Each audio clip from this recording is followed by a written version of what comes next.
Bom dia, eu me chamo Marcílio de Freitas, sou professor aposentado do Departamento de Física da Universidade do Amazonas. Hoje estamos aqui com vocês, eu e a professora Marilene, para falarmos, para analisarmos, para discutirmos ideias gerais e específicas que nortearam e que compõem o livro que recentemente lançamos pela editora Peter Lang em Nova York. O livro se chama O Futuro do Amazonas no Brasil, uma tragédia anunciada, e, no geral, ele é composto por 9 capítulos, dos quais 7 foram publicados através de artigos em jornais internacionais, com as devidas retificações, complementações e atualizações em forma específica e geral.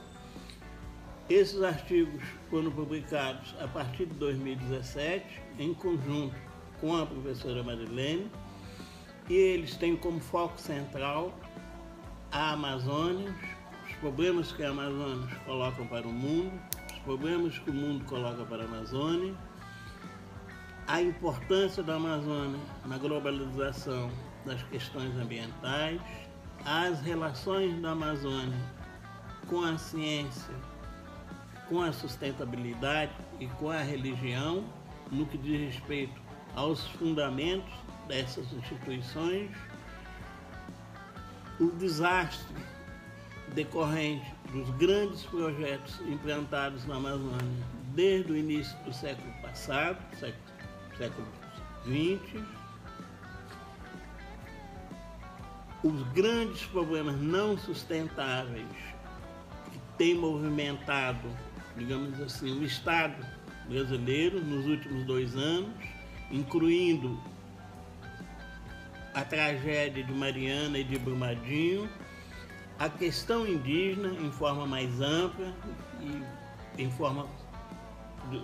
por meio de uma metodologia panorâmica, no que diz respeito às suas relações com o Estado Nacional e com as forças produtivas na região, e, finalmente, uma conclamação pela defesa da Amazônia em âmbito nacional, regional, nacional e internacional. Em linhas gerais, essas são as grandes temáticas que movimentam a construção desse livro. Muito obrigado. Bom dia, eu sou Marilene Corrêa e essa parceria, que não é só de afinidades emocionais, mas é uma parceria acadêmica com Marcílio de Freitas, já vem de longo tempo. Em estudos de globalização da Amazônia, em 4 capítulos de um livro editado por ele, eu sugiro, mediante uma grande prospecção sobre a produção científica acumulada na região norte, que a Amazônia ela tem que ser lida ou ser interpretada a partir de várias chaves e não só de uma única chave. Ou seja, interdisciplinarmente, nós temos condições de fazer uma abordagem da Amazônia na relação natureza e cultura como composição de um todo orgânico e sistêmico. Por cada campo disciplinar é extremamente difícil, sem cair no discurso ideológico e sem cair nas grandes linhas que chegam a confundir um estudo desta natureza, que é um estudo prospectivo, com utopias ou com tons proféticos, não é? Que de alguma forma não se sustentam durante muito tempo diante das escolhas e das abordagens, do desenvolvimento teórico de novas metodologias.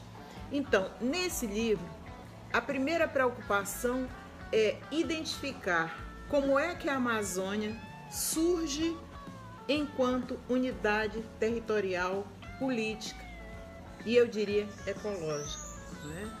Essa observação da Amazônia nesse plano se traduz no que hoje nós compreendemos por sustentabilidade, ou seja, de algum modo, quando nós relacionamos o conceito, as abordagens teóricas de sustentabilidade a um locus de realização dessa sustentabilidade, seja como utopia, seja como intervenção política, seja como prática econômica, nós estamos, de alguma forma, relacionando o lógico com o histórico.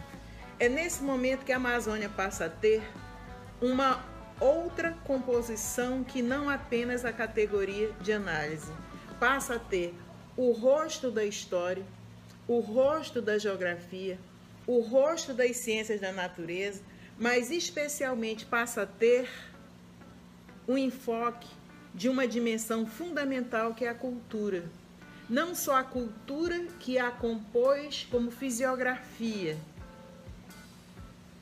e como mito e como historicidade, porque ela é constituinte de povos, de visões cosmogênicas e de formas de adaptabilidade.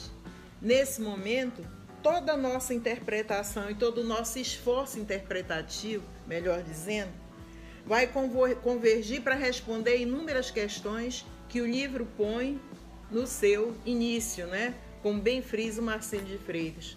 Porque a Amazônia é a última utopia ecocultural da humanidade, né? Essa dimensão da utopia, eu trabalhei também não só em estudos de globalização da Amazônia, mas em metamorfoses da Amazônia, né?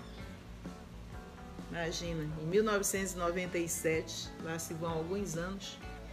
E por que o mundo põe problemas para a Amazônia e que problemas a Amazônia põe para o mundo, em termos de dimensionar sua importância para a humanidade? Só essas duas questões dariam várias pesquisas, várias teses de doutorado, mas elas são questões orientadoras. Não se trata, portanto, uma obra que é um missal, ou seja, um roteiro a ser seguido. Não tem nada a ver de utópico, nada a ver de profético, mas são questões norteadoras que abrem possibilidades de diálogo. E é desse diálogo que nós vamos agora falar, especificamente dos capítulos que trata a obra. Muito obrigada. Bem, eu gostaria de ressaltar alguns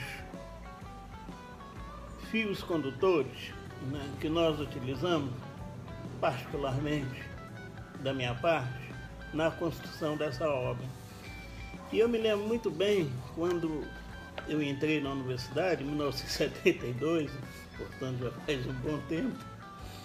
Na minha primeira aula de filosofia da ciência, o professor nos dizia que havia alguns conceitos que eram fundamentais, professora Marilene, no nosso relacionamento com o mundo, no nosso relacionamento com o outro, no nosso relacionamento com os ambientes, no nosso relacionamento com a nossa família. E eu me lembro muito bem que ele ressaltava o valor e o direito à vida, valor e direito à vida, os valores, de certa forma, da verdade, o valor da beleza, o valor da realidade, que é um conceito muito presente na vida dos profissionais da área de ciência da natureza, né? O valor do local, né? O valor do outro, isso em 1972. Hoje, o mundo mudou e de uma forma incorporando mais complexidades e mais interatividades em nossas vidas. Hoje nós falamos no valor do universo, no valor da humanidade, no valor da vida, no valor da ciência para o aperfeiçoamento do homem, do coletivo, da sociedade, dos estados nacionais, das políticas públicas.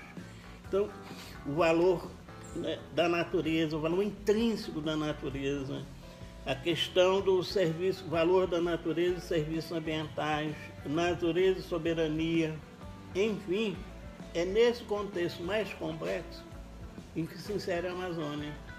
Ela reafirma a sua importância, né, no aspecto da vida, sob processo, no que diz respeito aos processos ecológicos, enquanto criação, produção e reprodução da vida, né, a Amazônia enquanto elemento fundamental para o futuro da humanidade, a Amazônia enquanto um elemento fundamental para a cultura mundial. São 250 povos na Amazônia Pan-Americana, cada um com a cosmogonia própria. Né? A Amazônia, enquanto natureza, são mais de 1000 rios.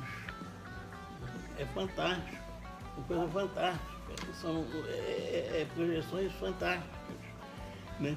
A Amazônia, enquanto elemento fundamental, né, para o futuro das nossas gerações, não só do Brasil, mas gerações da humanidade. Né? A Amazônia, enquanto valor, como sustentável, como desenvolver a Amazônia em forma sustentável, né, beneficiando todo o povo brasileiro e a humanidade. Ressaltamos também, né, o insucesso, diria assim, das políticas desenvolvimentistas brasileiras no que diz respeito ao uso sustentável da Amazônia, em benefício, né, dos seus jovens, enfim, das gerações brasileiras. E eu cito como exemplo, né, o polo, né, Minas Metalúrgico do Pará, a Zona Franca de Manaus, que já arrecadaram para o Estado Nacional, né, por meio, né, das elites e dos grupos transnacionais, mais de 4 trilhões de dólares, mais de 4 trilhões de dólares. Nos últimos 30, 40 anos, nos últimos 40 anos, só a Zona Franca de Manaus, o polo, hoje chamado de Polo Industrial de Manaus, já arrecadou mais de 700 bilhões de dólares para os empresários e grupos internacionais, e que hoje se mostram insensíveis perante, né, esse momento de pandemia, né, que está dizimando e que tem uma tendência muito forte, né, do crescimento de mortandade muito grande aqui na região. Nós temos também como desdobramento, né, dos projetos de desenvolvimento na região os piores indicadores de desenvolvimento humano do Brasil, e estamos entre os piores indicadores de desenvolvimento sustentável e de desenvolvimento humano do mundo, quando comparados, né, com os indicadores dos países mais ricos, com os melhores, com os países mais ranqueados, né, nessa política pública, como é o caso da Suécia, da Islândia, da Noruega e assim por diante, Canadá. Né? Enfim, essas questões nós também analisamos, né, no livro, nessa perspectiva, né, de se construir uma política sustentável, um desenvolvimento sustentável para a Amazônia. Queria destacar, entre outras coisas, essa dimensão da historicidade no que diz respeito à composição teórica, metodológica, né, das formas orientadoras pelas quais nós estamos apresentando a sustentabilidade nesse livro. E que a gente pode resumir com algumas perguntas, não é? Por que todas as políticas de intervenção humana e de desenvolvimento para a região não deram certo, não é? Fracassaram de alguma forma? Porque foram extremamente concentradoras, todos nós sabemos. Porque estavam no ambiente da colonização originária, também sabemos. Porque dificultam as formas de integração com o Brasil, também já tem muitos estudos a respeito disso. Mas há uma questão fundamental, que as novas pesquisas dos anos 80 para cá procuram demonstrar. E procuram, de certa forma, retirar do ideário científico nacional, que foi grandemente fomentado pelos viajantes, de que a Amazônia era natureza apenas até a colonização, que é a seguinte: como é que povos, culturas, impérios, civilizações até, se sustentaram nessa parte da América do Sul com abundância, com formas de gestão completamente diferentes e com intervenções sobre a natureza que não deixavam nenhuma dúvida, em termos comparativos, de que eram menos predatórias do que a que nós conhecemos a partir da colonização. Ora, só essa questão orientadora daria espaço para mais livros como esse. Mas é preciso dizer que essa é uma questão constituinte, né?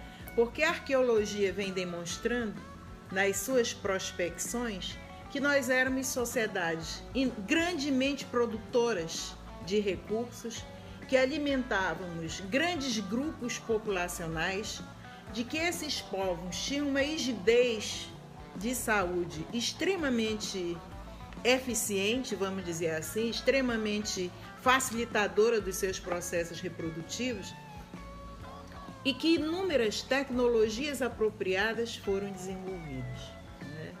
O fato de nós termos sido julgados como primitivos, como atrasados, como incréus, isso não retira a possibilidade de hoje a ciência fazer um exame dessas abordagens e fazer uma reconstrução histórica de como a sustentabilidade era mantida, de como ela era cultivada e de como ela era reproduzida em sociedades anteriores a essa que nós estamos convivendo. Por que isso é importante?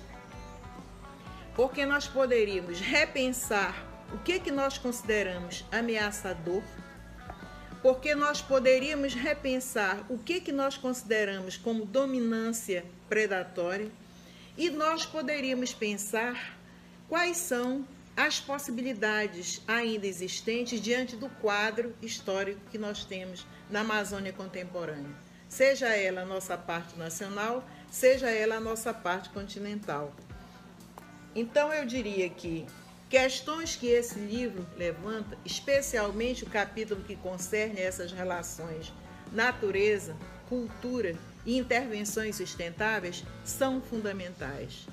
Uma outra coisa que eu acho que seria importante nós aduzirmos a essa interpretação de sustentabilidade é o modo pelo qual a reprodução humana e a reprodução cultural era possível quando nós não tínhamos um único modelo de desenvolvimento e quando nós não tínhamos uma única forma da relação Estado e sociedade.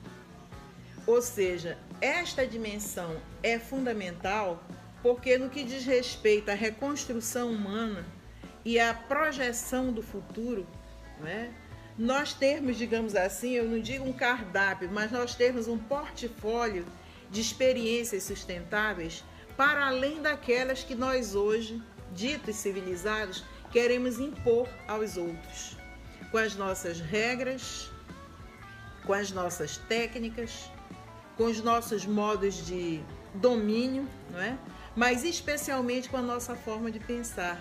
Nesse sentido, eu acho que pensar o futuro da Amazônia no Brasil é um experimento, que não é só um experimento mental, é um experimento histórico e todos os projetos de desenvolvimento aludidos aqui no livro, ou seja a Zona Franca, seja o polo minero-metalúrgico, seja o polo do agronegócio, todos eles dialogam diretamente com as necessidades das populações, das culturas, das classes sociais e eu diria até das elites dirigentes.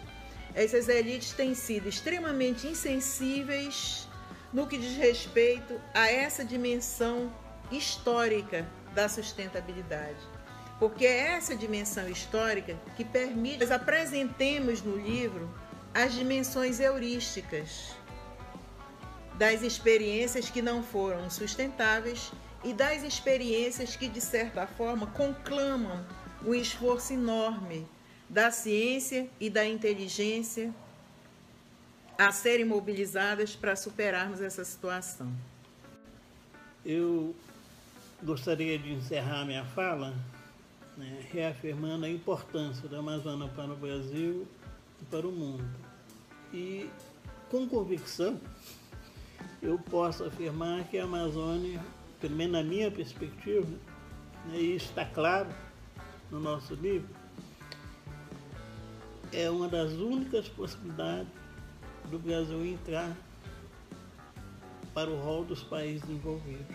A incorporação da Amazônia num projeto nacional. A Amazônia é o passaporte do Brasil ao seu ingresso para o ranking dos países envolvidos. E, infelizmente, atualmente, ela está em processo de destruição plena. Ela está sendo dissolvida, né, pela pequenez, eu diria pela falta eu não diria nem de bom senso, mas pela senilidade, né, dos nossos dirigentes federais, da classe política em forma geral e dos nossos dirigentes executivos do Brasil. Então o livro também tem essa pretensão, né, em colocar para o mundo, pelo menos em Minas Gerais, o que está ocorrendo no Brasil atualmente. Muito obrigado.